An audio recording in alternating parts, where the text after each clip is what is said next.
Hello friends, welcome to all of you in your YouTube channel brain wave. दोस्तों, आज हम लोग समांतर श्रेणी, जिसे इंग्लिश में अर्थमेटिक्स प्रोग्रेशन कहते हैं, इस पर चर्चा करते हैं। तो देखिए, समांतर श्रेणी जिसमें दो शब्द है, एक समांतर दूसरा श्रेणी। तो हम लोग देखते हैं कि समांतर क्या होता है, श्रेणी क्या होता है। तो देखिए, पहले अगर हम लोग श्रेणी पर चर्चा करें तो ये एक अनुक्रम होता है, यानी किसी चीज़ को रखने का एक सिस्टम होता है। जैसे कि हम लोग देखते हैं जो सीढ़ी होती है उसमें स्टेप्स होते हैं, या फिर जो हमारे जो हम लोग कॉर्न खाते हैं तो उसमें क्या होता है, दानों का जो एक क्रम होता है। तो ऐसे ही व्यवस्था जिसमें किसी चीज़ को एक सिस्टम के साथ रखा जाए और साथ ही साथ लेकिन वो क्या करे, कुछ मैथमेटिक्स के रूल्स को भी फॉलो करे। तो ऐसी सिचुएशन हमारी श्रेणी कहलाती है। दूसरी तरफ अगर हम लोग समांतर पर चर्चा करें तो समांतर क्या होता है, जिसमें क्या होता है, पद होता है, कई सारा पद होता है, और लेकिन वो पद इस प्रकार से रखे रहते हैं कि उन दोनों के बीच का जो अंतर होता है वो समान होता है।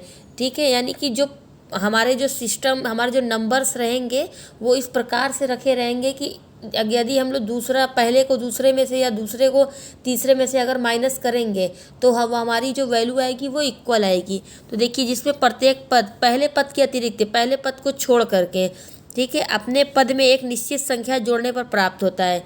एक निश्चित संख्या जोड़ने पर प्राप्त हो, या फिर पहले पद को छोड़ करके जब हम लोग दूसरे में से तीसरे में से दूसरे या चौथे में से तीसरे को माइनस करेंगे तो हमें वो इक्वल नंबर मिलेगा। तो यानी समांतर उसको हम लोग कहेंगे और श्रेणी होती है। तो जो हमारा ये चैप्टर है इसमें हम लोग टोटल समांतर श्रेणी पर ही चर्चा करेंगे। तो इसको हम लोग संक्षिप्त में या शॉर्ट फॉर्म में एपी कहते हैं, अर्थमेटिक्स प्रोग्रेशन एपी कहते हैं। समांतर श्रेणी की प्रत्येक संख्या पद कहलाती है। इसमें जो नंबर्स रहेंगे उसको हम लोग पद कहते हैं। इसका जो प्रथम संख्या होती है उसको प्रथम पद कहेंगे। इसी प्रकार से दूसरी संख्या को द्वितीय पद कहेंगे, और तीसरी संख्या जो रहेगी उसे तृतीय पद कहेंगे। तो जो पहली संख्या रहेगी उसको ए नॉट या फिर ए से, और दूसरी पद जो रहेगा उसको ए1 से, और तीसरे को ए2 से प्रदर्शित करते हैं। समांतर श्रेणी में प्रत्येक पद का अंतर निश्चित होता है, यानी समांतर श्रेणी के यदि दो पदों को हम लोग माइनस करेंगे तो वो अंतर हमेशा हमारा फिक्स रहेगा, निश्चित रहेगा। इसलिए इसको सार्वय अंतर या फिर कॉमन डिफरेंस भी कहते हैं। जैसे हम लोग एक समांतर श्रेणी का एग्जाम्पल ले लेते हैं, 1 2 3 4। तो इसमें पहला पद हमारा क्या है, 1 है, दूसरा पद हमारा क्या है, 2 है, तीसरा पद हमारा क्या है, 3 है। और इसी प्रकार से जो इसका सर्वांतर होगा वो हमारा क्या हो जाएगा, उसको हम लोग डी बोलेंगे।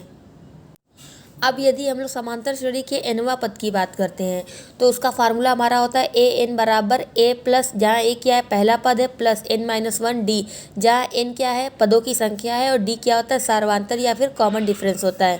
तो देखिए, ए बराबर प्रथम पद, डी बराबर सार्वंतर, एन बराबर पदों की संख्या, और ए एन बराबर एनवा पद होता है। अब अगर हम लोग एक क्वेश्चन ले ले, ये हमारा एक क्या है, समांतर श्रेणी है, 2 7 12 17। इसमें तो देखिए, अगर 7 में से 2 को माइनस करेंगे तो 5 आएगा, और अगर 12 में से हम लोग 7 को माइनस करेंगे तब भी 5 आएगा, 17 में से 12 माइनस करेंगे तब भी 5 आएगा। तो ये जो हमारा इसमें हम लोग बताना है कि इसका प्रथम पद क्या होगा, सार्वंतर क्या होगा, इसका 10वां पद याद करना है। तो इसका पहला पद जो सबसे आगे होता है उसको पहला पद बोलते हैं, प्रथम पद वो हमारा 2 है।